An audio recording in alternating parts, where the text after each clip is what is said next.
Muito boa noite. É com alegria que a gente abre essa jornada Movimento Armorial e sua música. 50 anos. Eu sou José Renato Acioli, sou professor e maestro aqui do Conservatório Pernambucano de Música. É com prazer que eu convido Marília. Marília, boa noite. Boa noite, Zé. Boa noite a todas as pessoas que estão aqui com a gente. Eu sou Marília, né? Como o Zé falou, sou musicista e sou pesquisadora na área de música, com especialidade sobre a música armorial. Muito bem. Então, a Jornada Movimento Armorial e sua música, 50 anos, é uma série de 4 encontros, 4 conversas, na verdade, através do canal do YouTube do Conservatório Pernambucano de Música. Sempre às 19 horas. E eu vou falar aqui um pouco da programação que a gente vai fazer. Hoje, o tema vai ser Clóvis Pereira e a música armorial. A cada noite vai ter um convidado e a gente vai sempre conversar sobre o tema com esse convidado. Amanhã, dia 19, na segunda-feira, né? Amanhã, o tema vai ser a Orquestra Armorial de Câmara de Pernambuco, tendo como convidado o professor Sérgio Baza, maestro e professor Sérgio Baza. No dia 21, quarta-feira, o tema vai ser o Quinteto Armorial e a produção musical de Antônio Madureira, tendo como convidado o próprio Antônio Madureira, que nos honra muito. E, finalmente, na quinta-feira, dia 22, o tema vai ser Ecos Armoriais. E os convidados vão ser Sérgio Campelo e Cláudio Moura, representando o Sagrama, e Aglaia Costa, rabequeira, violinista e grande figura. Salientando mais uma vez que todos os dias a gente vai estar aqui às 19 horas no canal do YouTube do Conservatório. Durante as transmissões, o público poderá realizar perguntas através do chat do YouTube. Muito bem.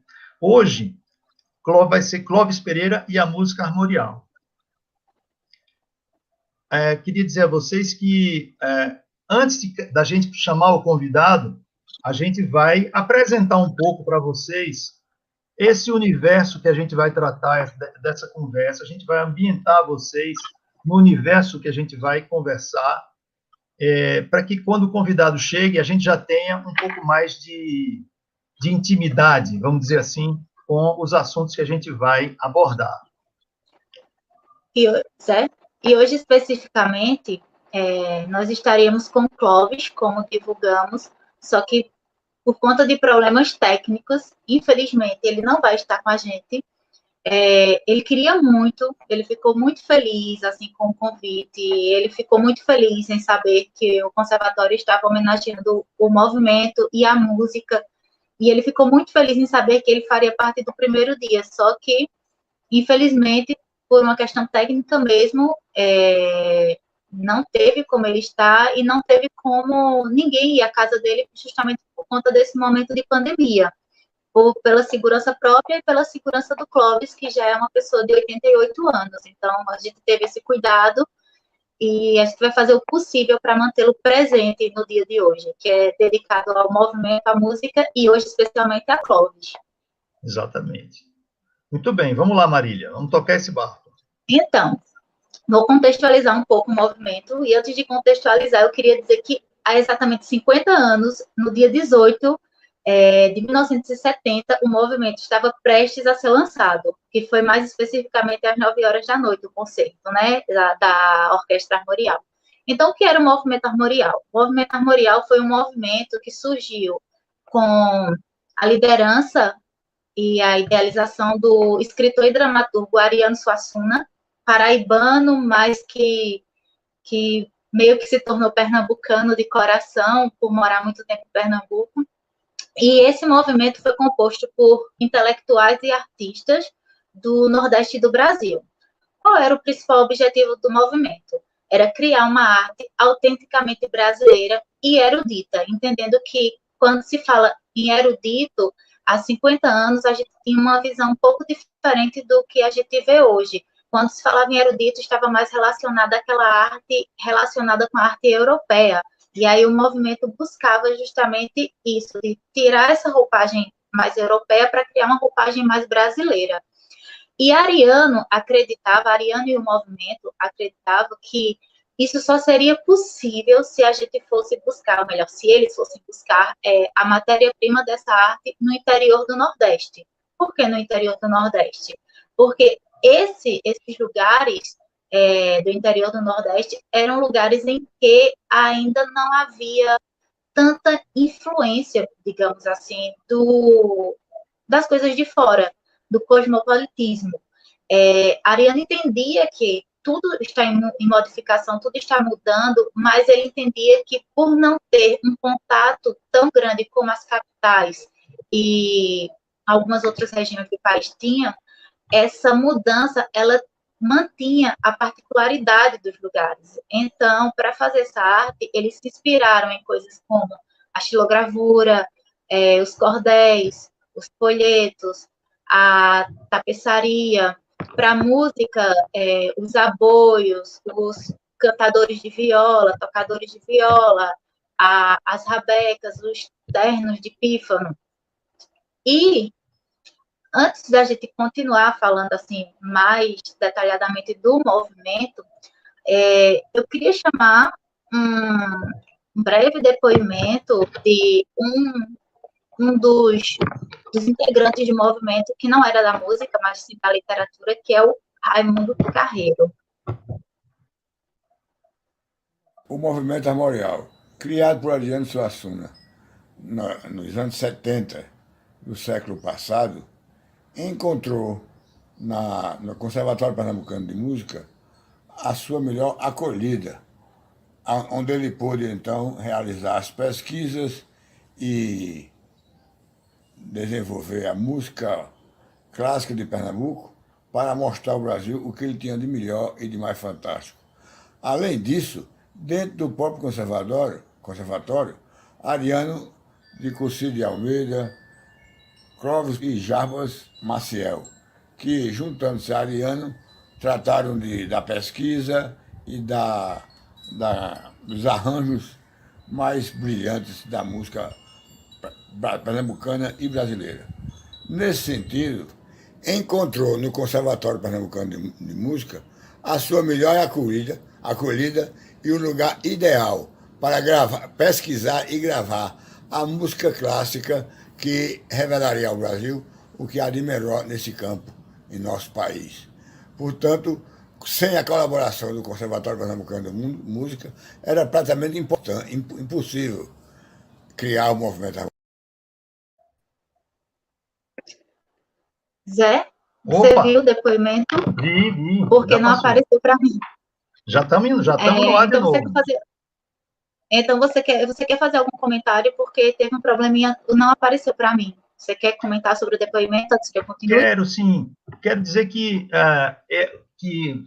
o conservatório foi muito importante, mas esse movimento iniciou com uma parceria, né, entre... na verdade, a Ariano trabalhava na Universidade Federal de Pernambuco, no DEC, né, Departamento de Extensão Cultural, e foi através do Departamento de Extensão Cultural que a Ariano começou essa sua jornada armorial. E logo buscou o conservatório, porque o conservatório estava organizando uma orquestra, e na ideia de Ariano, essa orquestra poderia servir como instrumento de realização das pesquisas musicais que ele estava desenvolvendo com outros compositores, dos quais Carreiro já falou, o Jarbas Maciel e o próprio Clóvis Pereira. Quer falar um pouquinho mais sobre o movimento, Maria? Sim. Então, só do pedir movimento... uma coisa, desculpa te interromper. Cláudio, é porque a gente está tendo uma ajuda aqui no backstage de Cláudio. Então, o Cláudio Moura, nosso querido professor, está ajudando a gente. Pode soltar um pouco dos slides sobre o movimento, enquanto Marília estiver falando sobre o movimento armorial, criado... Exatamente. As áreas de abrangência do movimento, né? Então, do movimento, a música foi um dos elementos que mais se sobressaiu. E existem dois grupos, especificamente, que são os principais grupos da parte da música do movimento armorial e que representam realmente a música armorial, que foram a Orquestra Armorial de Câmara de Pernambuco e o Quinteto Armorial. E esses grupos vão vão trazer a música armorial em suas duas principais facetas, digamos assim. A Orquestra Armorial continuou mantendo algumas características do ensino de música europeu, da construção de música europeia, e continuou mantendo esse timbre, e ela teve à frente o maestro Cussi Almeida, né, e teve compositores muito importantes, tanto compositores que estavam envolvidos com a orquestra, quanto compositores como Zoca Madureira, que estava à frente do quinteto, mas também compôs para a Orquestra Armorial. Já o quinteto, que nós vamos falar mais detalhadamente na quarta-feira, e a orquestra mais detalhadamente amanhã, o quinteto trouxe algo mais original, digamos assim. Original em que sentido? Original no próprio timbre, na textura, na formação dos grupos, porque a orquestra continuou mantendo a formação europeia, continuou utilizando flautas ao invés de pífano, que era uma coisa que o Ariano desejava muito, continuou utilizando violinos ao invés de rabeca, cravo no lugar da viola sertaneja, viola de 10 cordas, enquanto o quinteto, por ser um grupo menor também, né, e caber melhor essas nuances, começou a utilizar a viola de 10 cordas, começou a utilizar a rabeca, começou a utilizar o pífano, não somente o violino imitando a rabeca ou a flauta imitando o pífano, mas os próprios instrumentos. Quer falar alguma coisa, Zé? Agora ou assim, eu acho que uma das coisas também interessantes sobre a gente contextualizar a sonoridade armorial que se entendia, né, no início do movimento, a gente tem que falar uma coisa um pouco mais técnica, né? E a gente vai pedir perdão a quem não é músico especificamente, mas eles usavam, na verdade, elementos, por exemplo, na rítmica, eles usavam as tradições, quer dizer, na rítmica, na melodia, né, nos timbres, como Marília falou, na própria harmonia, eles usavam os elementos das manifestações da cultura popular. Então, por exemplo, na rítmica, a gente vai encontrar cavalo marinho, a gente vai encontrar maracatu, a gente vai encontrar todas as manifestações que representam esses folguedos populares. E caboclinhos também, não é? E na parte de melodia, por exemplo, eles vão buscar essas escalas modais, essas escalas que estão, vamos dizer assim, distante do que a gente imagina da nossa música tonal. Para nós do Nordeste, ouvir as escalas modais é uma coisa muito da nossa cultura. Mas por exemplo, essas escalas não estavam presentes, por exemplo, na música brasileira, na música popular brasileira, dos compositores que a gente chama de MPB, né? Então, o Ariano buscou, junto a esses compositores, no início, exatamente a identificação desses elementos que compõem a música. E juntos, tratando e fazendo pesquisas através eles traziam para Recife cantadores, violeiros, rabequeiros, e também podiam ir até o interior, buscar exatamente na fonte que tipo de música a gente tinha conservado fora, vamos dizer assim, da indústria fonográfica. Então, esse trabalho, essa pesquisa começou por aí. E assim, talvez a gente possa falar um pouco de que compositores a gente está querendo desse universo, né? Só antes, Pode falar, importante a gente ter então eu falo. em mente que não é que a música armorial criou uma coisa exatamente nova. Eles selecionaram elementos que já existiam e isso começou a ser relacionado com a ideia de identidade nordestina. E diga-se, a ideia de Suassuna e do movimento era que isso fosse visto como uma identidade brasileira.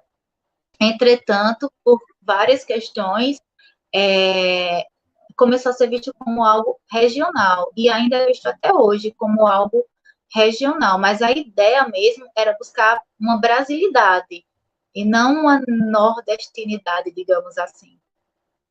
Quer falar um pouquinho dos compositores agora, Zé? Zé?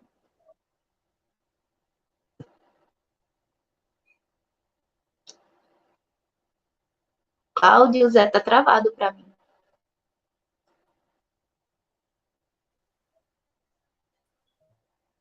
Muito bem.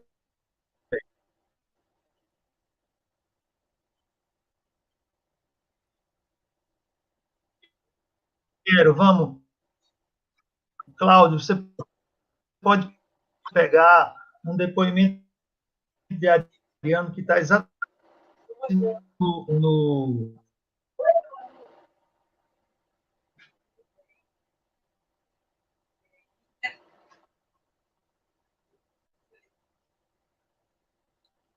Zé, você travou para mim.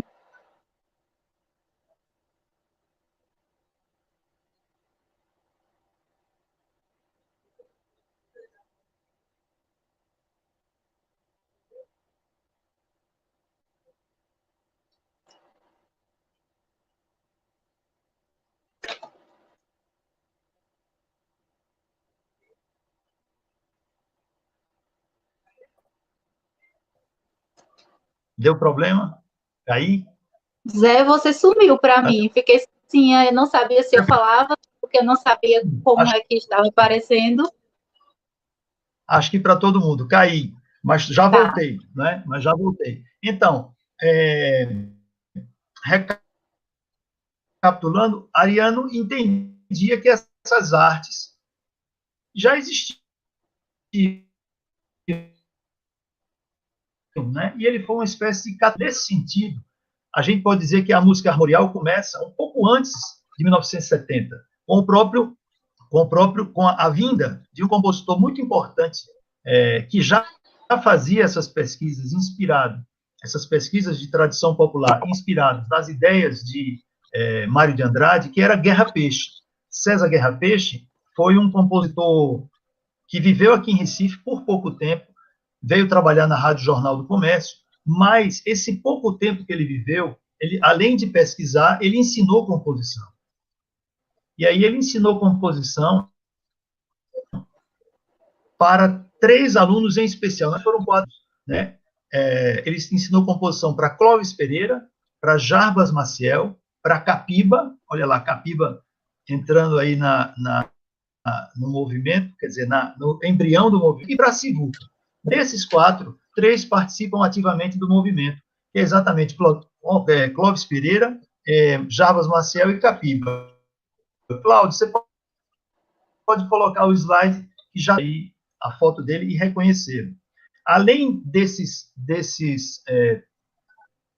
3 alunos, existe uma outra figura extremamente importante no início do movimento, que é o Cid Almeida.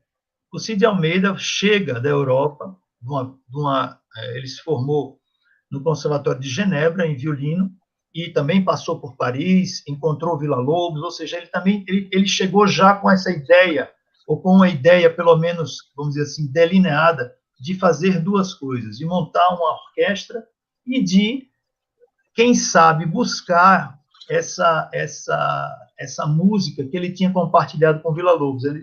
Que tipo de música era essa? Uma música que também tivesse a brasilidade, que buscasse a brasilidade. E aí, exatamente na junção desses 3 alunos que fizeram, olha lá, o Guerra Peixe. Guerra Peixe viveu aqui só uma correção por 2 rapidinha. anos. Pois não. Desculpa. Quando você começou a falar de Cussi, apareceu uma foto de Francisco Brenan, só para as pessoas que não sabem quem é quem, não achar que aquele era o Cussi, aquele era o Brenan, tá? Tá certo. Era o Francisco Brenan. Bom, mas agora vai estar certinho, porque a gente vai estar juntos. O próximo slide fala, talvez, já dos 3 alunos, olha aí, da esquerda para a direita, a gente tem Clóvis Pereira, a gente tem Jarbas Maciel e a gente tem Capiba, né? E aí a gente já pode colocar o slide de Cussi agora, mostrando para todo mundo a foto de Cussi, uma foto da época, né, de quando ele chegou, né, Cussi aí tocando seu violino. Então, essa formação, essa junção desses compositores, Cussi assume a direção do conservatório em 67, e já em 70, quer dizer, ele participava do Conselho de Cultura junto com o Ariano, e aí eles foram conversando e surgiu essa ideia dessa junção entre o trabalho que Ariano realizava na universidade e o trabalho que Cussi realizava no conservatório. A orquestra armorial já estava embrionária e ela dá o start do movimento, dá a partida do movimento exatamente há 50 anos atrás, né, no dia 18 de outubro de 1970. Muito bem. A gente agora, se tivéssemos com o nosso convidado, né, Marília, a gente iria chamar Clóvis, né? E eu queria falar um pouco de Clóvis, eu queria ler um pouco do currículo de Clóvis, para que a gente soubesse mais ou menos qual é a trajetória dele. Você quer falar alguma coisa antes, Marília? Eu queria contar a versão de Clóvis sobre esses primeiros músicos da música armorial. Clóvis me contou numa conversa, né, que a ideia surgiu a partir de Ariano com Jarbas, que era aluno de Ariano na UFPE. Eu acho que vocês vão perceber que a criação do armorial está muito ligada ao UFPE e ao CPM. E aí o Jarbas sugeriu para o Ariano que Ariano convidasse o Cussi, né, que eles já se conheciam, e o Clóvis, para fazer parte disso. E aí o Ariano convidou também o Cussi e o Clóvis, inclusive porque a sugestão do Jarbas foi porque o Clóvis também tinha sido aluno do Guerra Peixe, nos anos 50, e aí eles fizeram uma reunião na casa do Suassuna, e Suassuna definiu as diretrizes do que seria essa música armorial, como seriam as pesquisas, e segundo Clóvis, os três concordaram e partiram para o trabalho. E como era esse trabalho, Marília? Conta um pouquinho o que Clóvis relatou para você desse trabalho inicial, como eram as pesquisas, para onde é que eles mostravam o material, o que eles pesquisavam. Primeiro, na época, né, devido à política que o Brasil vivia, Ariano acreditava que esse tipo de arte, a gente vai focar especificamente na música, só podia ser feito dentro das instituições como as universidades. E o armorial tem uma vantagem, né, que eu não falei no início, mas o armorial tem uma vantagem muito boa em relação a isso, que o armorial não batia de frente com o governo. Na época, eles viviam, né, eu nem era nascida, o governo militar, e aí o armorial trazia uma brasilidade sem bater de frente com os ideais de governo da época, e também atendia ao que a esquerda defendia. Então, tanto a esquerda quanto a direita defendiam essa coisa do povo. E aí, o que Ariano fez, né? Sendo diretor do DEC, o Departamento de Extensão e Cultura, ele teve recursos para trazer pessoas da cultura popular, e nesse caso da música, para trazer para a UFPE rabequeiros, ternos de pífano, e aí os músicos, que também eram pesquisadores nesse momento, eles conversavam com essas pessoas e pediam para elas tocarem e anotavam melodias para poder, em cima dessas melodias, trabalhar e criar essa música armorial. Lembrando que não era uma cópia do que eles faziam. Não era, por exemplo, o rabequeiro tocou ali, então vamos copiar exatamente como é e vamos harmonizar e isso vai ser música armorial. Não, primeiro porque seria você se apropriar de uma melodia que não é sua e dizer que é sua. E segundo o próprio Antônio Madureira, que é uma figura importante para a música armorial, se você simplesmente faz um arranjo de uma música popular que já existe, isso não vai necessariamente torná-la armorial. Então, a partir disso, eles fizeram as primeiras músicas, E aí criou-se, lógico, era preciso ouvir como isso soava, então foi criado um primeiro quinteto, que poucas pessoas sabem, que não é o quinteto armorial ainda, ou o primeiro quinteto armorial, que era composto por flauta, violino, tinha uma bateria que não agradava muito o Ariano Suassuna, e não tinha viola. Então, o Ariano conta isso no livro chamado Movimento Armorial, que para substituir ou melhor, para ocupar esse lugar da viola que ele sentia falta, às vezes convidavam o Henrique Anis para tocar nesse grupo. E aí fizeram, depois de mais ou menos uns 10 meses de pesquisa, fizeram uma primeira experiência da música armorial na casa do Francisco Brenan, que também fez parte do movimento. E aí Clóvis estava lá nesse momento, isso foi o Clóvis quem me contou, e ele até diz, eu não estava regendo porque era um grupo pequeno e não precisava de regência.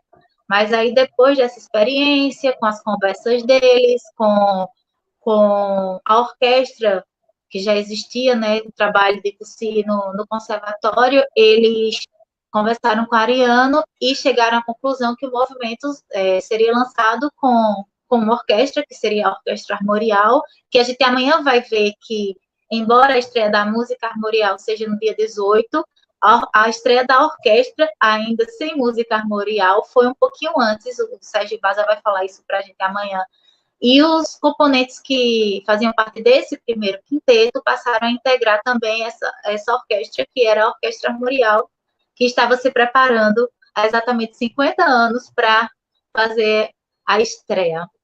Marília, diga. Desculpe. Então, tem uma coisa interessante que você estava falando aí sobre essas figuras iniciais, e tem um depoimento de Jarbas, que está no próximo slide, Cláudio, depoimento de Jarbas Maciel, bastante interessante, sobre a importância de Ariano para a música armorial e para o próprio movimento.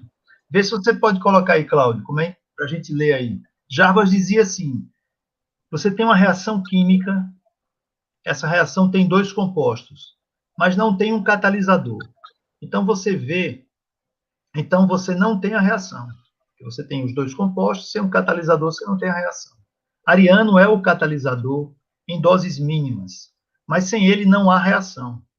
Quem produziu, quem tomou real, mesmo aquele som, esse som, quem tornou real, foram Guerra Peixe e seus alunos, não tenha dúvida.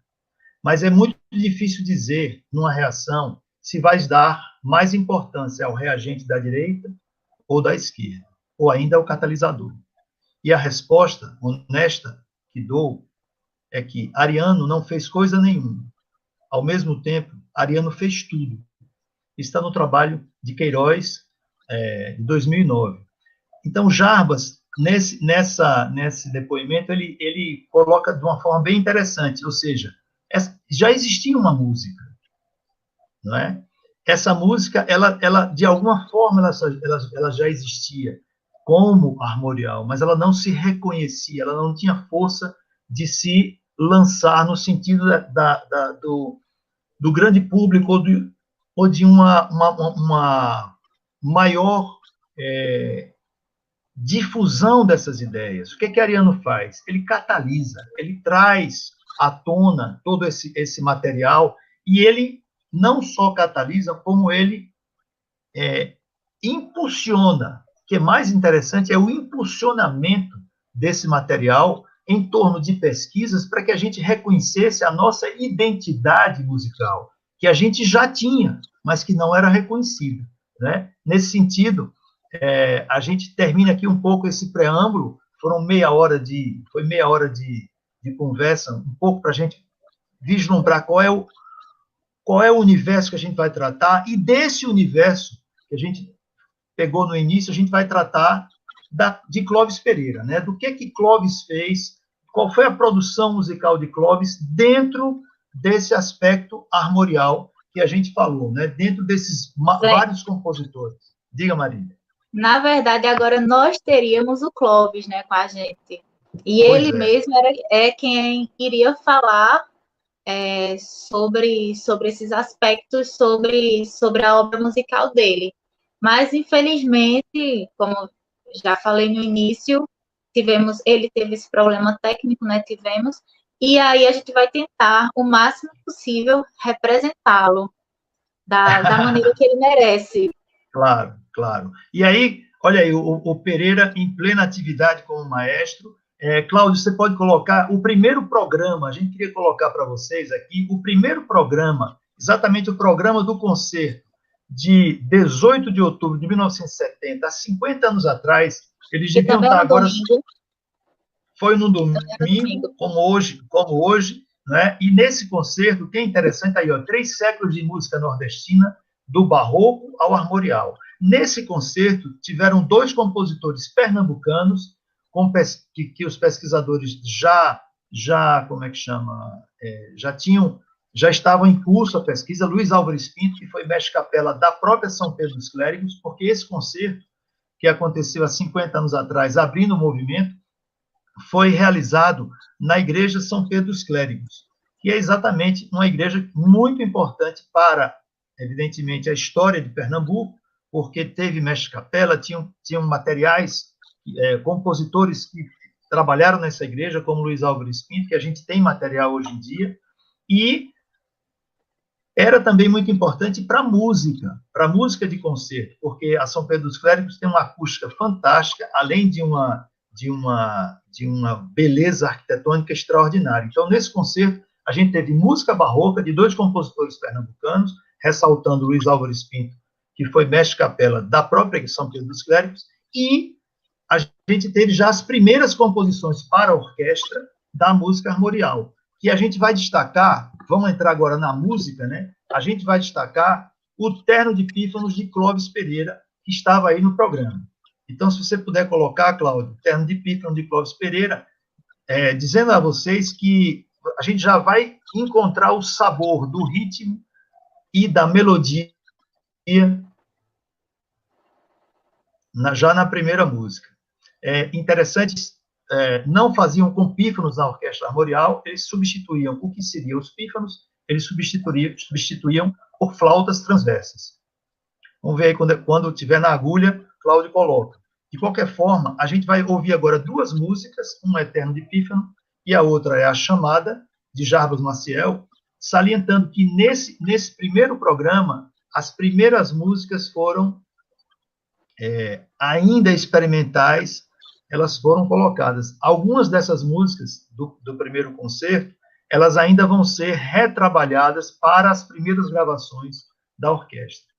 Vamos ver aí, quando tiver na agulha, Claudinho, você pode colocar. Muito bem. E um detalhe, Zé. Deixa eu passar a música.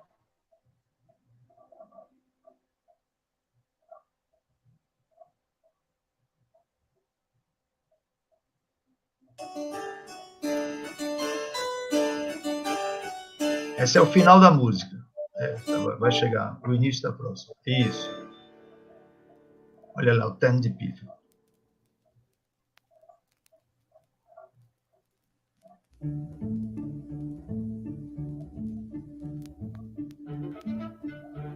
Não é essa, não. Desculpa, Cláudio, não é essa, não. Acho que está mais na frente um pouquinho, Terno de Pífano.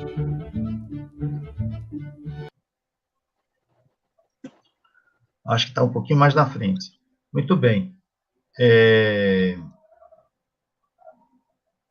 Bom, enquanto o Cláudio encontra lá, uma coisa bem interessante em relação à orquestra armorial, que embora ela não traga essa originalidade que o quinteto armorial vai trazer, ela possibilita algo que dura até hoje, que é que outros grupos em outros lugares, seja do Brasil, seja fora do Brasil, possam fazer essa música, porque é uma estrutura musical que é comum no mundo, né?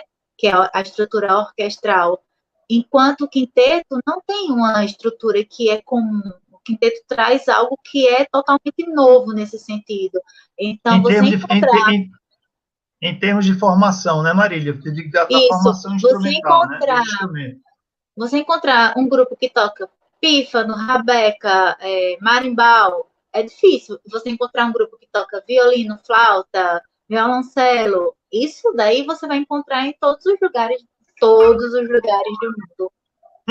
Beleza, vamos ver agora então.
Muito bem, acho que está bem.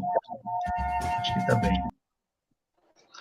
Veja que interessante. Aí você já vê, quem conhece as bandas de pífano, né, principalmente as de Caruaru, que é a terra de Clóvis, já reconhece essa música que eles trazem e que levam para a sala de concerto. Isso é que eu acho extraordinário. A gente tem que perceber um pouco como foi interessante esse caminho que eles tomaram, porque as tradições populares elas não estavam integradas à música de concerto. Não é? Você colocar, por exemplo, uma rítmica de caboclinho, uma rítmica de maracatu dentro de uma sala de concerto, isso era quase que uma coisa absolutamente muito rara, ou eu diria impossível. Na Semana de Arte Moderna, o Brasil começou a reconhecer a arte brasileira. Mas eu acho que o movimento armorial ele tem uma coisa ainda mais aguda nesse sentido, porque ele não só traz esses elementos de uma forma mais assim profunda, mas ele vai trazer também os instrumentos, que aí vai ser a experiência do próprio quinteto armorial. Mas no que se refere à orquestra, é bem claro o sabor da banda de pífano dentro da sala de concerto. Claro que a igreja, a São Pedro dos Clérigos, não é uma sala de concerto, mas nesse concerto de abertura, ela servia como sala de concerto, né? Era um ambiente onde uma orquestra de câmara estava tocando, uma orquestra de câmara do nível da armorial. E aí, vamos já para a segunda música, que é a música de Jarbas. Aqui você vai ver... Diga, Maria, algum Deixa comentário? eu só acrescentar uma coisinha. Embora os compositores, como Clóvis, agora a gente vai focar mais em Clóvis, recebessem pessoas como os pifeiros para poder criar essa nova música, não é uma coisa assim artificial. Clóvis estava à parte da cultura do pífano. Não, como o Zé mesmo falou, Clóvis é caruaruense e ele me contou que os ternos de pífano passavam com as procissões pela rua onde ele morava e ele corria para ver, sabe? Então, assim, não é uma cultura à parte do que ele viveu. Ele não é uma pessoa que fez parte do terno de pífano, aí é outra história, mas, assim, é uma cultura que estava presente. Inclusive, terno de pífanos era o nome das bandas de pífanos até a metade do século passado. Era terno ou zabumba. E aí, depois da metade, é que começaram a ser chamadas de banda. Então, tem essa coisa, assim, de não ser algo artificial, sabe? De ser uma vivência do próprio Clóvis. Não foi, vamos ali pesquisar as bandas de pífano e você vai se inspirar nela sem nunca ter ouvido falar. Não, ele viveu isso, ele admirou isso. Então, estava na porta da casa dele. Não é algo à parte. Tem uma outra coisa interessante, Marília, que há 50 anos atrás, por exemplo, não havia ensino de instrumentos populares. O conservatório estava iniciando exatamente o ensino de instrumentos que a gente chama de populares. Né? Você tinha o violão, mas o que se ensinava era o chamado violão erudito. Né? Mas você, por exemplo, sanfona, o ensino de sanfona a gente passou a ensinar agora, há uns 10 anos atrás, no conservatório. Viola de 10 cordas, conservatório passou a ensinar agora, há alguns anos atrás, há 10 anos atrás, um pouco menos de 10 anos atrás. Então, assim, isso é um caminho de reconhecimento da nossa própria identidade cultural, né? O que o movimento proporcionou a gente, né? É que a gente pudesse reconhecer também valores da nossa cultura e pudesse influenciar outras culturas, que é o que a gente vai ver agora, a orquestra agora, uma sonoridade mais de orquestra de cordas, podendo fazer a música que Jarbas pesquisou. Vamos dar uma ouvida aí na chamada número 2, A Pedra do Reino, de Jarbas Maciel. Um trechinho só, né?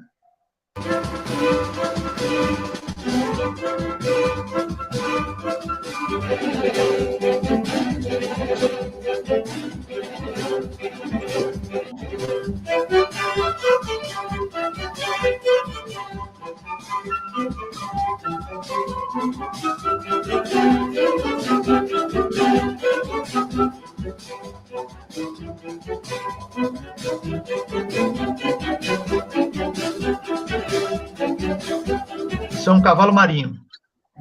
Pode continuar.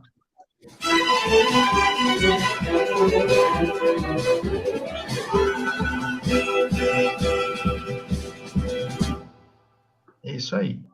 Muito bem. Agora vamos entrar na obra de Clovis, né? Através das 3 peças nordestinas que Clovis escreveu em 1971, a gente vai ouvir um pouco esse universo do trabalho de Clovis.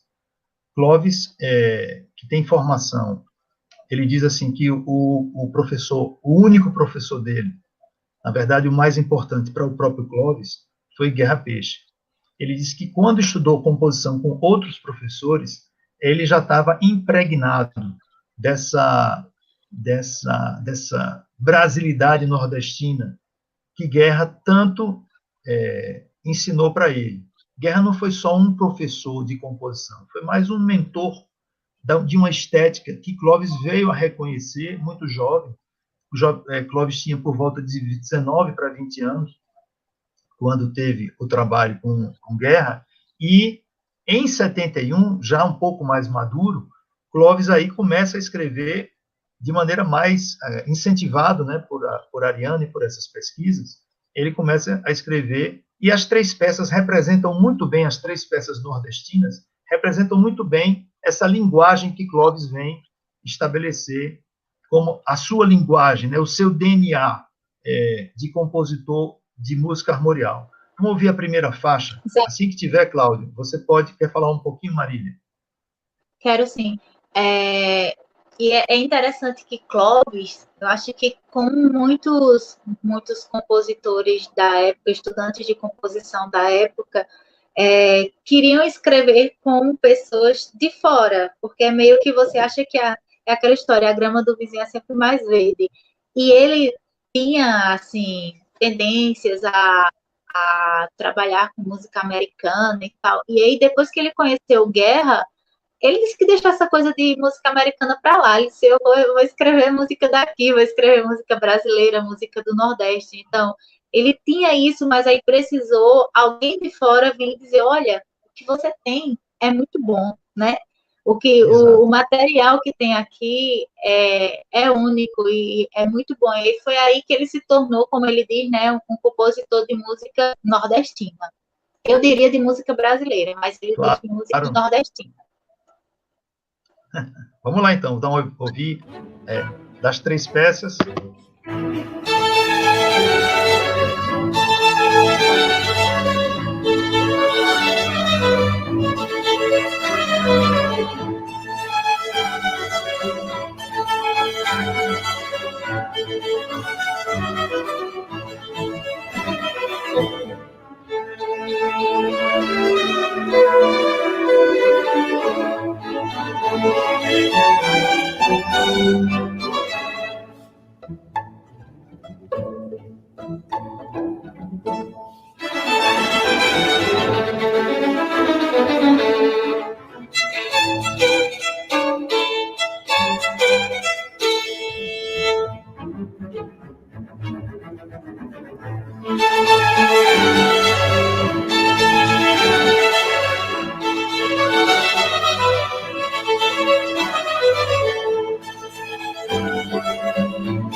Aí a gente já tem algumas características legais de falar, como, por exemplo, as notas rebatidas, né? Daia, daia, daia, daia, daia, daia. Dia, dia, dia, dia, dia, dia. Ou seja, isso é uma coisa bem característica de rabeca que eles trazem como linguagem da orquestra. A rítmica já está muito presente. Não deu para perceber muito bem, mas a gente tinha um maracatu ali dentro, né? As violas fazendo um acompanhamento com ritmo de maracatu. Ou seja, é como Marília falou, ele não coloca exatamente o que ele não reproduz o que ele escuta, né? Não é trazer um maracatu para dentro de uma orquestra, mas as características do ritmo, as características da melodia, do idioma da rabeca para a orquestra. Isso me parece bastante relevante.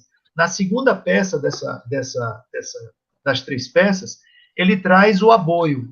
O aboio é um canto, né? É um canto, é um lamento. Para o armorial, o aboio é um lamento, mas é o canto do vaqueiro chamando o boi. Só que isso tem uma cultura muito rica, não é? De verdadeiras melodias dolentes que eles foram pesquisando e Clovis trouxe. O início desse aboio começa com um solo de violoncelo. Não sei se começa com um solo de violoncelo, mas tem um solo de violoncelo muito legal, né? Para a gente ouvir. Vamos ver se a gente ouve um pouquinho do aboio. Você quer fazer algum comentário, Maria? Não, agora não. Então, veja como é interessante. Olha lá o aboio.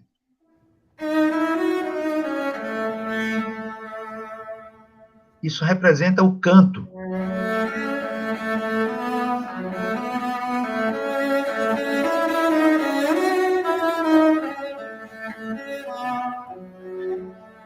Obrigado, Cláudio. Você pode colocar mais uma vez, só um pouquinho, esperar só um pouquinho, para fazer um comentário que eu acho que é pertinente.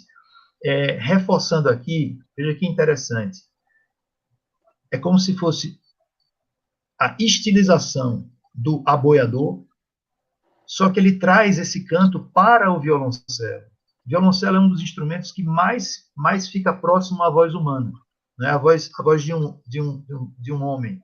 E é muito interessante como ele traz esse canto para o instrumento. Ele poderia ter feito o canto para o canto, né? Trazer um cantor e cantar o aboio. Mas aí entra a genialidade, entra a criatividade de um compositor como Pereira.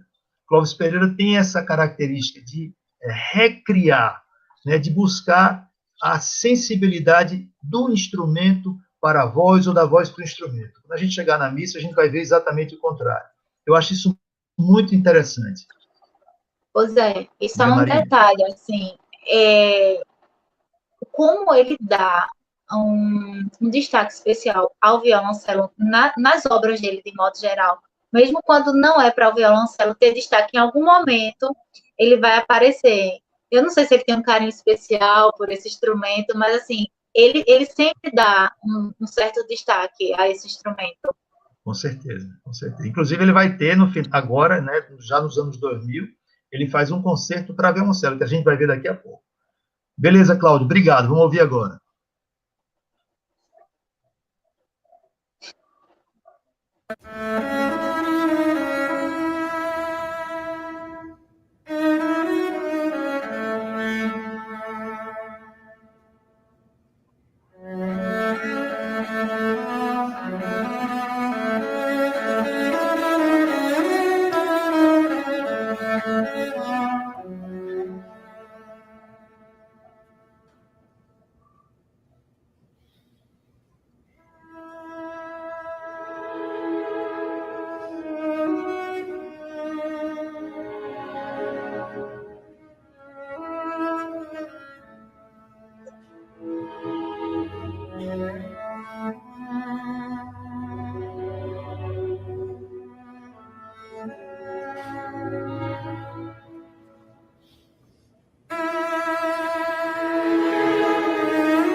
Olha como é dolente, né?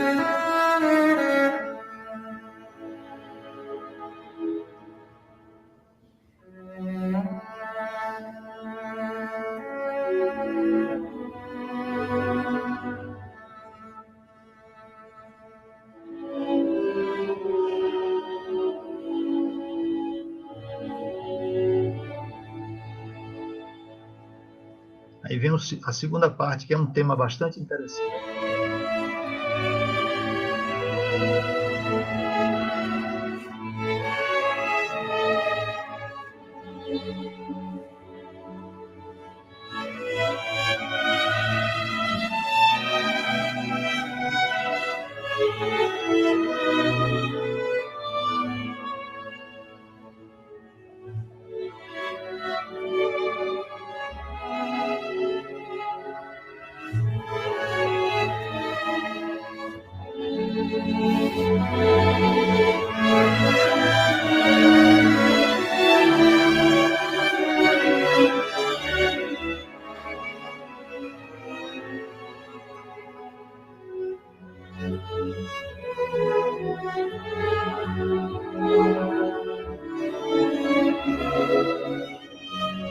Muito bem, obrigado, Cláudio. E aí, a terceira peça das 3 peças nordestinas é o galope.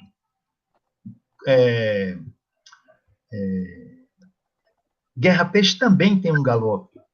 Talvez inspirado no galope de Guerra Peixe, Clóvis também escreve o seu galope, né?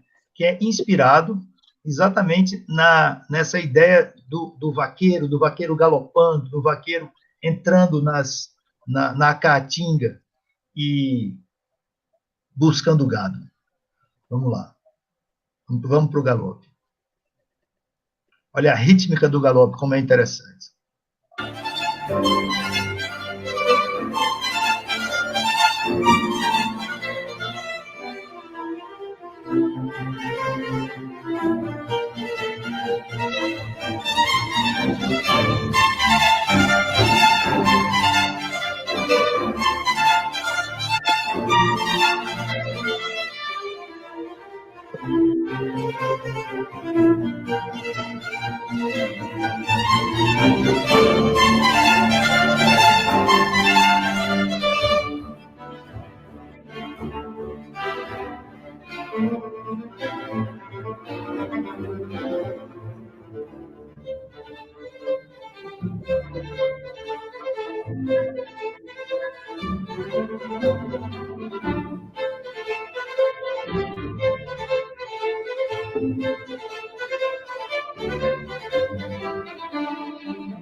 Beleza. Obrigado, Cláudio. Então, essas 3 peças, elas representam bem um pouco do que Clóvis estava fazendo no início do movimento. Ele vai ainda fazer outras obras, mas é muito interessante como esse embrião aí, essa junção desses elementos das 3 peças, elas vão estar presentes em outras obras mais à frente que Clóvis vai realizar. E aí, quando a gente for falar da missa, a gente vai ver um pouco, por exemplo, do aboio da missa nos Santos Benedictos. A gente vai ouvir um pouco do tema, do segundo tema do aboio, no Agnus Dei. Então, Clóvis vai recriando o próprio material e como é que eu posso dizer? Se reinventando dentro da sua própria inspiração. Agora, tem uma música que é bastante conhecida, né, Marília? Dentro do movimento, que é o Mourão, que a gente ia falar muito aqui com o Clóvis, que o Mourão tem uma parceria de Guerra Peixe, né, que foi quem trouxe o Mourão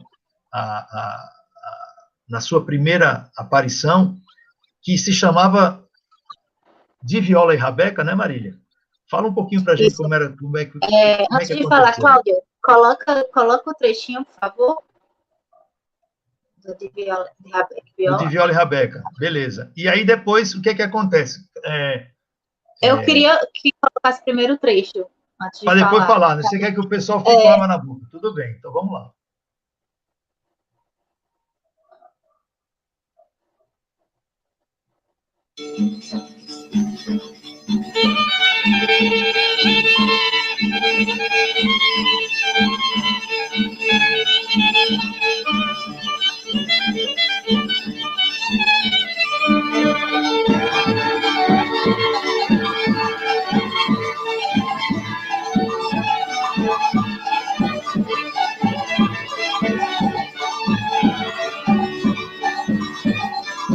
Companheiro, está na hora de começar a cantar. E o povo chegou agora, tem direito de escutar. Prepare sua munheca pra fazer o baionado de viola e rabeca.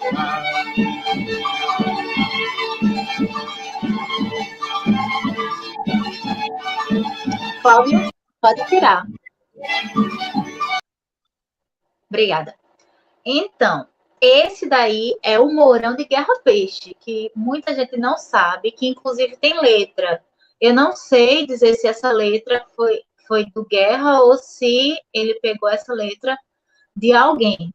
Aí o que acontece? Isso não é uma música para orquestra, não é uma música para concerto. E o ideal de música armorial buscava uma música para concerto. Então, a partir daí, Ariano quis transformar essa música numa música para concerto. Então, o que ele fez? Ele pediu para Clovis fazer uma versão nova. Só que Clovis não queria fazer sem a permissão de Guerra Peixe. Então, Ariano foi, falou com Guerra Peixe e disse que queria fazer uma versão para a orquestra do Mourão, que ainda não se chamava Mourão. E aí o Guerra Peixe se chamava de Viola e Rabeca. Eu sempre troco. De Viola e Rabeca. De Viola e Rabeca. E aí, o Guerra, isso foi o Clóvis que me contou. O Guerra perguntou a Ariano, quem é que vai fazer essa versão? Aí ele disse, vai ser Clóvis Pereira. Ele disse, então tudo bem, se vai ser Clóvis, eu permito que ele faça. Então, Clóvis criou uma versão que ele chamou de Mourão, para a orquestra, e foi a versão que se difundiu, porque ela se difundiu como música armorial, porque era a ideia do movimento. E a partir daí... Oi. Não, e permitiu que o Mourão fosse tocado. Eu me lembro, há pouco tempo, a gente viu a OSESP fazendo bis, né, na Europa com o Mourão. Né? A gente vê a Orquestra Sinfônica Brasileira tocando Mourão, ou seja, como você falou lá atrás, essa possibilidade de colocar na roupa, né, de transformar esses temas em linguagem orquestral, permite que o mundo inteiro possa tocar, que o mundo inteiro possa nos reconhecer. Não é? E tem uma coisa interessante no trabalho de Clóvis, eu não sei se você vai falar agora, mas é que Clóvis faz uns contracantos lindíssimos, né? Não sei se ele não pega lá o tema do Mourão e simplesmente adapta para a orquestra sem a criação pereiriana, né? Ou seja, Clóvis entra aí com seu toque genial e transforma o Mourão no que a gente conhece hoje em dia. Isso vai fazer com que muitas pessoas digam que Mourão é uma composição de Clóvis Pereira e Guerra Peixe. Uns vão dizer que é só de Guerra Peixe, quando a gente encontra nos programas, está sempre dizendo que é Guerra Peixe, mas outros vão dizer que é de ambos, até porque dentro das próprias discussões na área de composição e de arranjo, chega um momento em que o próprio arranjador vira compositor, dependendo das modificações que ele faz. Então, é bem complexo isso, porque as pessoas dizem, Mourão é de Guerra Peixe, tá? E qual versão você conhece? A maioria das pessoas não conhece a versão de Guerra Peixe. Então, tem essas questões também. Zé, eu acho que agora a gente precisa ir para a missa, por conta do horário. Não dá para ver um cabelinho só do Mourão, não? Sim, do Mourão. É o Mourão de Clóvis. De Guerra Peixe também. Claro. Clóvis e Guerra Peixe. Vamos ver o que sai. Chega lá.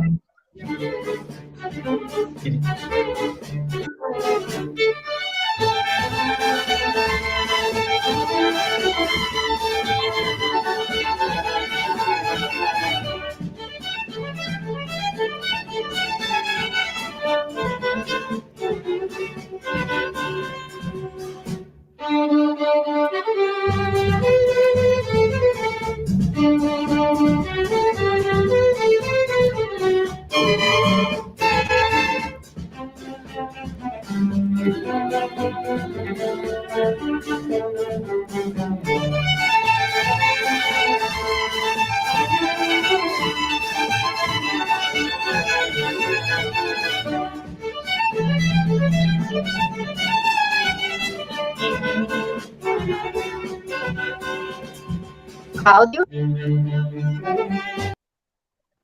Obrigada. Só mais um detalhe sobre o Mourão. Assim, Guerra Peixe foi um compositor espetacular e tudo isso que a gente vê, assim, sobre o armorial, sobre esse tipo de música, a gente não pode deixar de relatar que tem uma mão dele, assim, acho que se ele não tivesse vindo para cá, para Pernambuco, muitas dessas coisas não teriam acontecido.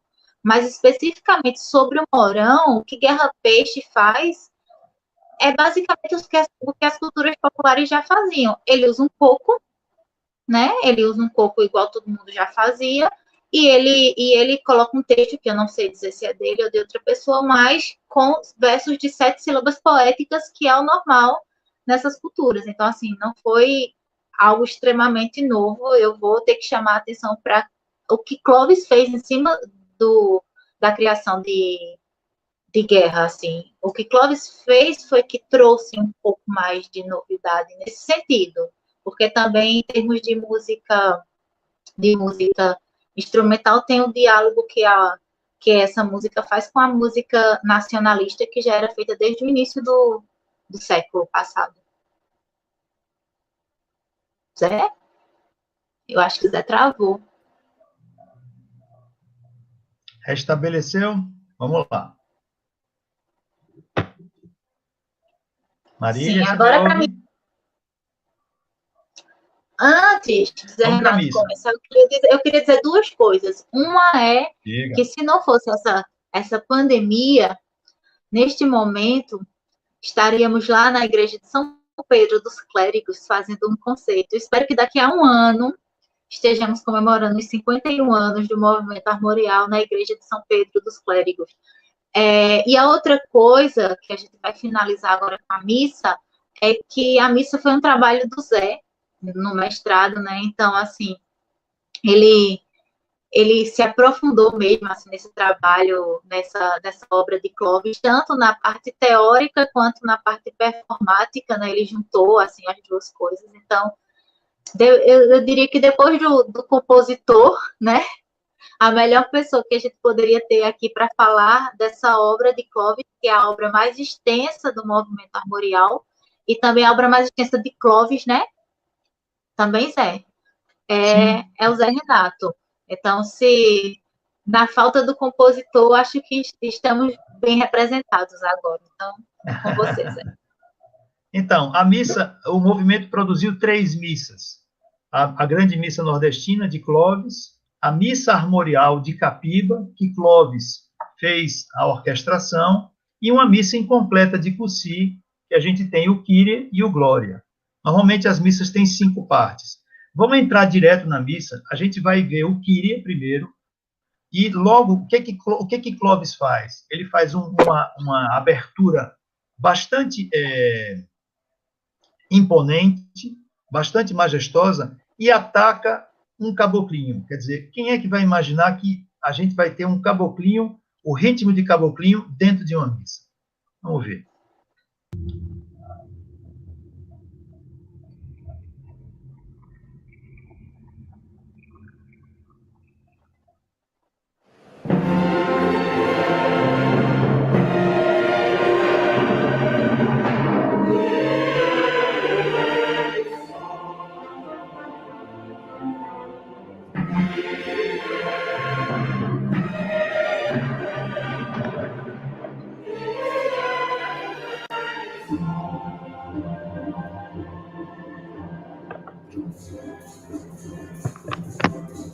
Olha o caboclinho aí.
Obrigado, Cláudio.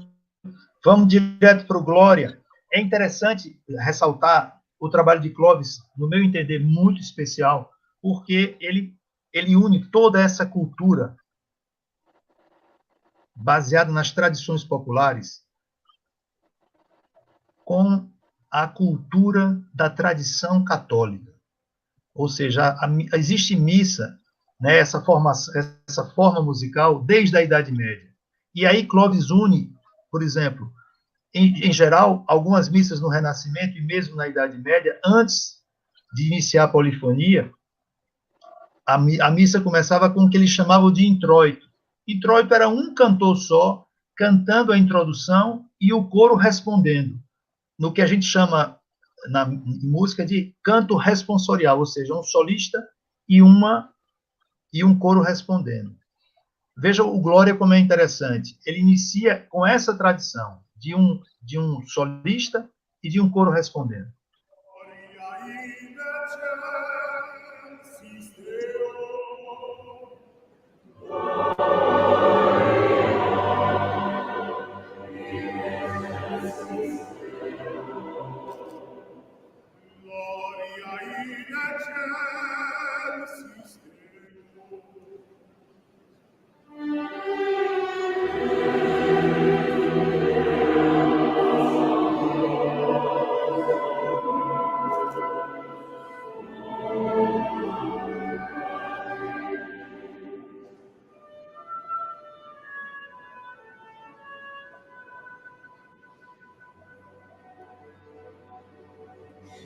Pode deixar um pouquinho, Cláudio. Eu vou comentar uma coisa aqui.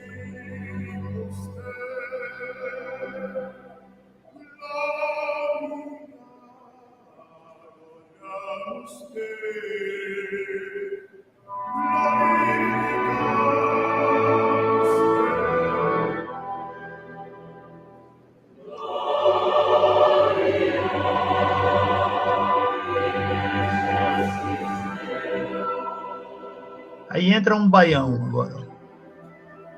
Olha que gracioso.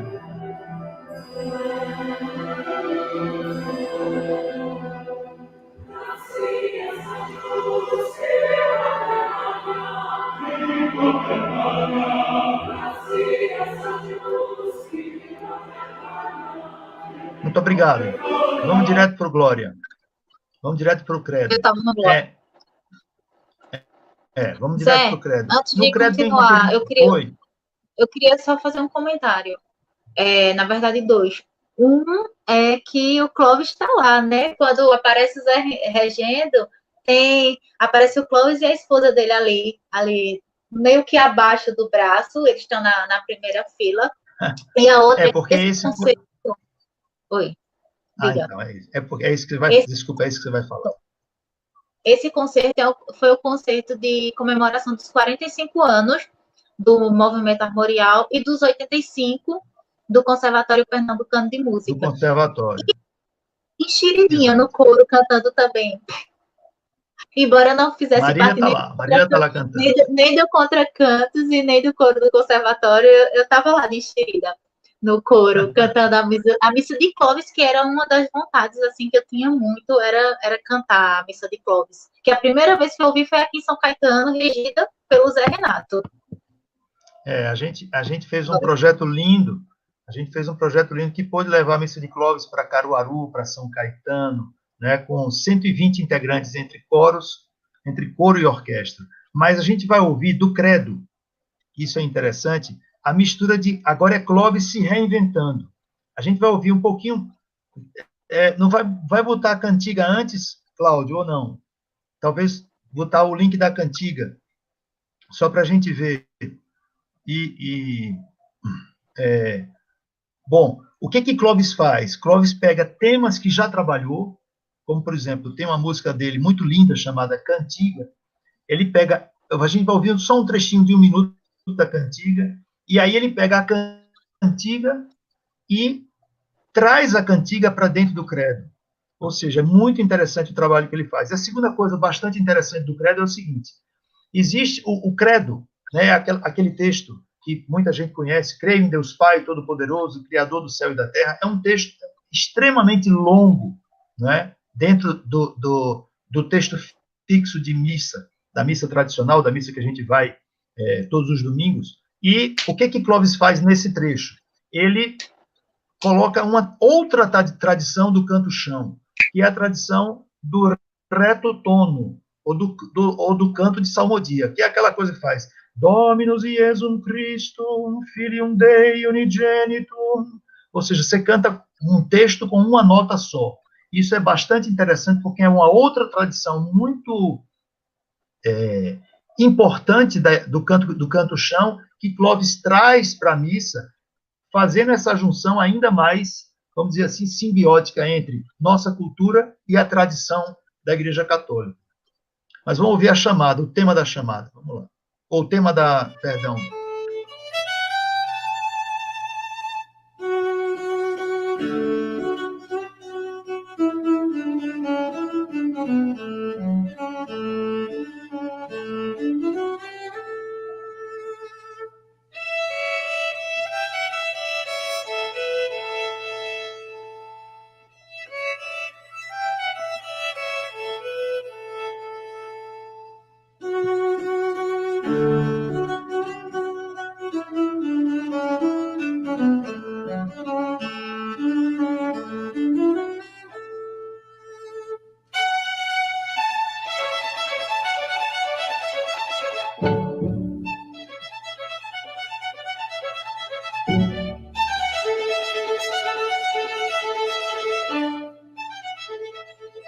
Veja se você acha um pouquinho mais à frente, Cláudio, por favor.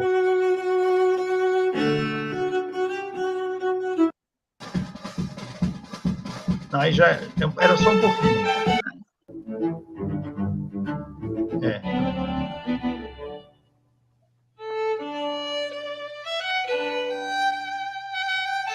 Não, eu acho que não está certo, não é essa não. Desculpa. Então, esse exemplo não vai, a gente vai perder muito tempo para achar. Vamos direto para o credo mesmo. Me perdoe. Talvez eu não tenha colocado o exemplo para você tão certinho. Vamos direto para o credo.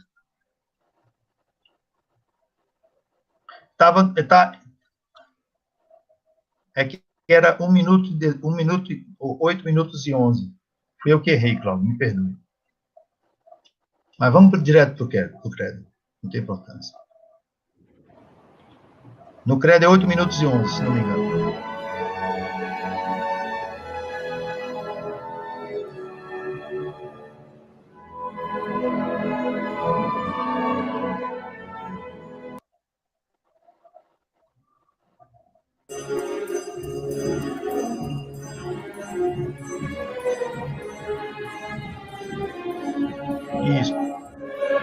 Esse é o trecho que ele associa à cantiga.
Exatamente esse trecho.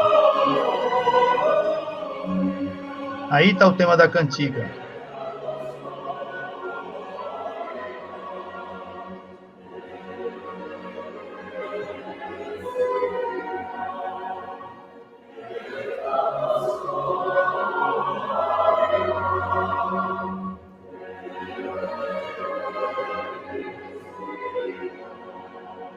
Beleza. Muito bem. Pelo adiantar da hora, vamos embora. Vamos já direto para o concertino em Lá maior, para violino e orquestra. Esse concertino Clovis fez já agora, em 2000, ou seja, já no século XXI. Clovis fez dedicado a seu filho, Clovis Pereira Filho, e a gente vai ouvir um trechinho do primeiro movimento.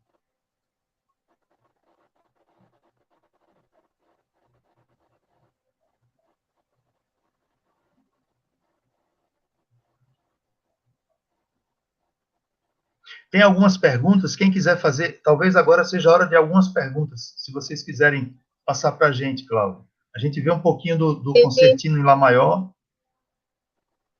Teve um ex-aluno de Clovis, que eu não lembro o nome agora, que ele comentou aqui embaixo, Zé, que ele foi aluno do Clovis e que ele com certeza mudou a vida dele. Muito bem, se não tem o primeiro movimento, vamos então para o concertino em Sol maior.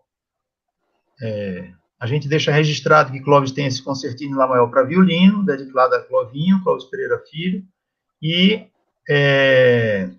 esse eu te mandei por e-mail, mas vamos para o concerto em Lá maior, em Sol maior, concertino em Sol maior. Esse concertino foi um pedido do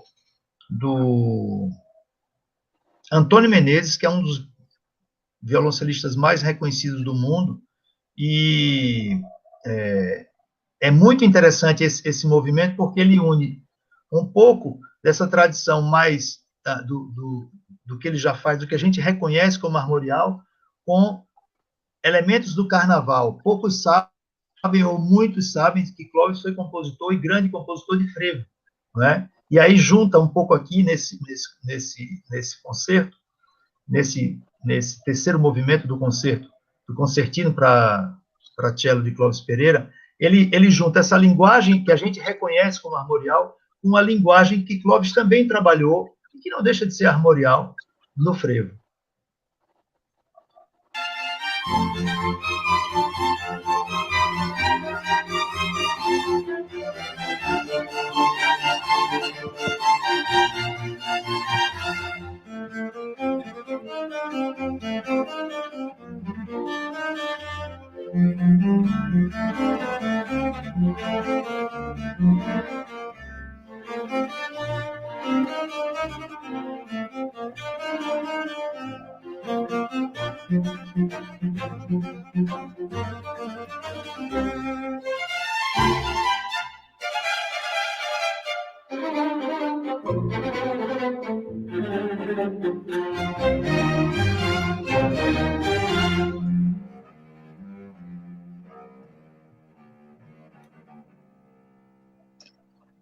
Zé?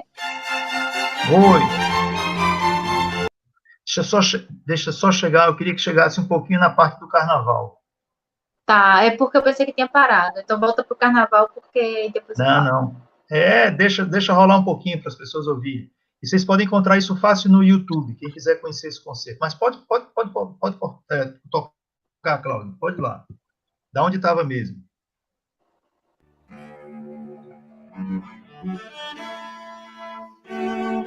Olha aqui, deixa aí. Olha, outro sabor mais de carnaval. Cláudio, volta um pouquinho só, por favor, para a gente ouvir. É muito interessante, a gente não perder isso. Isso. Agora.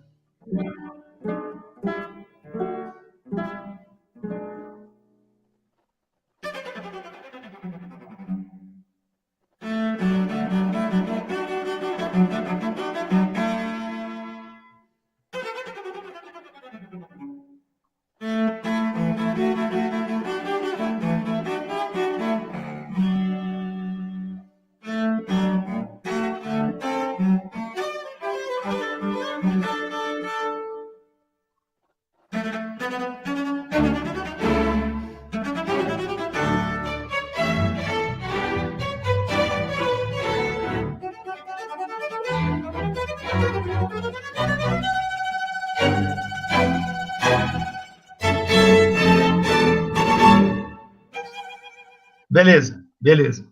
Então, vale a pena conhecer esse concerto, é um concerto belíssimo, essa orquestra também é muito bonita, mas o que é muito interessante e vale a ressaltar é que Clovis aí já dono de si, né, não tendo que provar nada a ninguém, pega a sua experiência que ele tem magistral em fazer frevos e introduz e faz um armorial onde o frevo também participa da linguagem. Eu acho isso muito importante a gente ressaltar. Guilherme me fez uma pergunta aí que eu vi, quais são os músicos que fizeram parte do primeiro concerto da Orquestra Armorial? E eu vou responder com a seguinte deixa. Essa resposta, Guilherme, você vai ter amanhã. Amanhã a gente vai ter uma conversa aqui só sobre a Orquestra Armorial, só sobre os músicos da Orquestra Armorial, o repertório que a Orquestra Armorial desenvolveu, a história da Orquestra Armorial, e essa pergunta só vai ser respondida amanhã. Muito bem, Marília. Teve uma pergunta do Reginaldo também, só que era meio grande. Tem como colocar novamente, Cláudio, na tela para a gente ver? Olha, as perguntas estão na agulha. Bota aí, Hugo, algumas perguntas para a gente finalizar. Já estamos com 1h26 de transmissão. Aqui, ó. O quanto vocês julgam que teve, aí, boa noite, que teve a importância da contribuição dos músicos no processo de execução e composição das obras? E dentre estes, quais vocês destacariam? Começa, Zé.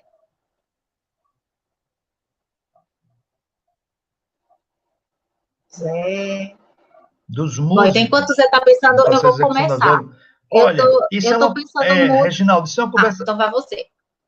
Não, eu estou falando. Tá. Você não estava me ouvindo, eu acho que está tendo... E aí, vai tu, Zé. Veja. Estou indo. Então, Reginaldo, eu acho que os músicos contribuíram muito no sentido da criação.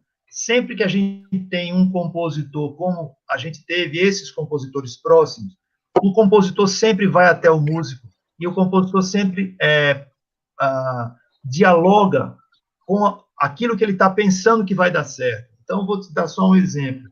Por exemplo, Clovis, quando foi fazer o concertino para violino, com certeza mandou as ideias para Clovinho. Clovinho foi como é que chama?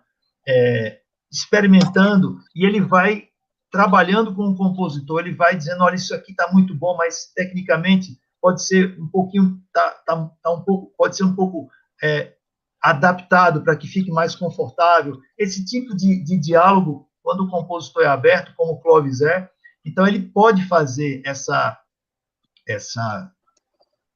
esse diálogo de criação junto com a ajuda dos próprios músicos. Não sei se foi isso que você perguntou, mas eu acho que vale a pena ressaltar esse lado.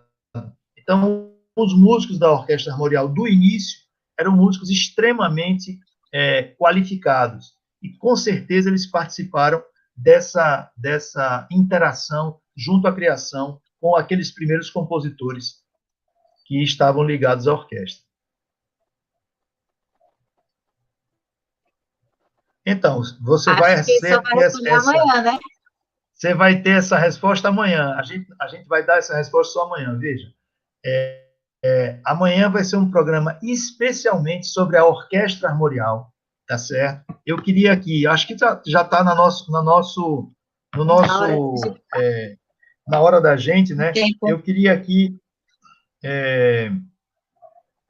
aqui deixar um agradecimento, né? Primeiro a Clovis Pereira. Clovis, desde o início que recebeu o nosso convite, ele ficou muito empolgado, ele ficou muito feliz. Ele me disse, Zé, eu achava que o movimento armorial tinha sido esquecido. Eu digo, não, Clovis, jamais vai ser esquecido. O movimento armorial tem sua cadeira cativa na representação cultural da nossa terra. E o conservatório é parte integrante desse movimento. Então, o conservatório, desde o final do ano passado, que vem planejando as comemorações dos 50 anos do armorial. Hoje iria ter um concerto, se não houvesse pandemia. Então, eu quero fazer primeiro o agradecimento a Clovis Pereira, pela generosidade de ter batalhado muito para estar aqui com a gente. Infelizmente, não foi possível. Agradecer também ao próprio conservatório por essa iniciativa, né? A gente está comemorando 90 anos, e a gente está comemorando 90 anos como é que chama? Nesse momento tão difícil para o mundo, mas a gente não queria deixar de registrar, né, o dia de hoje como um dia muito especial. para a história de Pernambuco, para a história do Brasil e para a história dos 90 anos do Conservatório. A gente queria também agradecer à Secretaria de Educação do Estado de Pernambuco, ao qual o Conservatório é vinculado. Queria fazer um agradecimento especial à Marília, que está aí junto com a gente na organização desses 4 dias. Está sendo intenso o trabalho.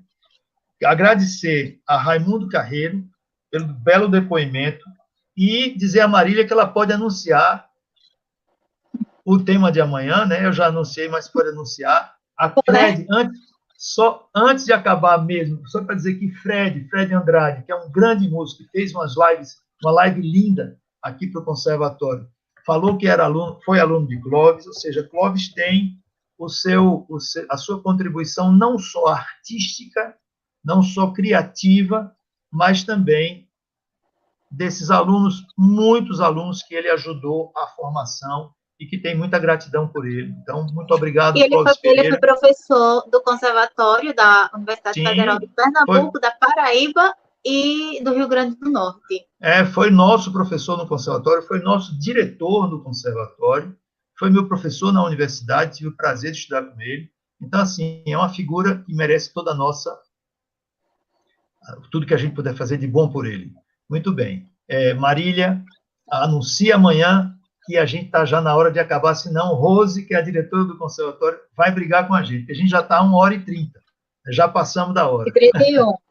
Então, como o Zé já meio que anunciou, amanhã nós vamos ter o tema Orquestra Armorial de Câmara de Pernambuco, e teremos conosco o professor também do Conservatório, Sérgio Baza, que vai conosco falar da trajetória desse, que foi um dos principais grupos de música, da música armorial, e que nasceu, né, dentro do Conservatório Pernambucano de Música.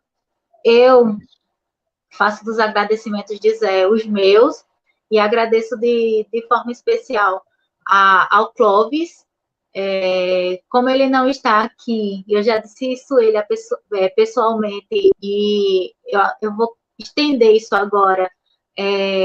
Quando eu fui fazer minha pesquisa de mestrado, ele me recebeu na casa dele com todo carinho, com toda a atenção. Então, eu deixo aqui gravado esse agradecimento eterno a ele por isso, porque para mim foi um presente, não só ele, quanto a esposa dele também, que me recebeu muito bem. Eu agradeço de modo especial ao Conservatório, que confiou em me colocar nessa jornada aí, o Conservatório que tem tanta gente especial que eu admiro enquanto professores, enquanto artistas. E é isso, por hoje a gente finaliza e ainda temos mais 3 dias amanhã com a Orquestra Armorial. Um beijo. Um forte abraço.